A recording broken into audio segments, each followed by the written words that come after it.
Friends ఈరోజు మనకి Pragathi Nagar near Vasavi urban and VNR engineering college opposite రోడ్లో మనకు ఒక 400 స్క్వేర్ యార్డ్స్లో కన్స్ట్రక్షన్ చేసిన ఈ స్టాండ్ అలోన్ బిల్డింగ్లో హెచ్ఎండిఏ అప్రూవ్డ్ పర్మిషన్ తోటి 2 BHK ఫ్లాట్స్ అయితే సేల్కి రావడం అయితే జరిగింది.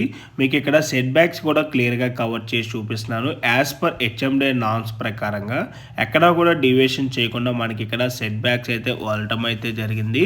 మనకి అపార్ట్మెంట్లో వచ్చేసి ఈచ్ ఫ్లోర్కి 2 ఫ్లాట్స్ ఉంటాయి. టోటల్గా 10 ఫ్లాట్స్ అయితే ఉంటాయండి. మనకి ఇక్కడ ఫ్లాట్ సైజెస్ వచ్చేసి 1161 SFT అండ్ 1296 SFTలో ఈస్ట్ ఫేసింగ్ అండ్ నార్త్ ఫేసింగ్లో ఫ్లాట్స్ అయితే అవైలబుల్ ఉన్నాయి. అండ్ యూడిఎస్ వచ్చేసి 36.5 స్క్వేర్ యార్డ్స్ అయితే వస్తుంది. అండ్ ప్రాపర్టీ ప్రైస్ వచ్చేసి 59,50,000 ఇంక్లూడింగ్ ఆల్ ఎమ్యూనిటీస్ కలుపుకొని కోట్ చేస్తున్నారు. ఎమ్యూనిటీస్లో వచ్చేసి car parking, lift, CCTV camera, Manjeera water, rain water harvesting, generator backup and 3 phase electricity ఉంటుంది. Thank you for watching.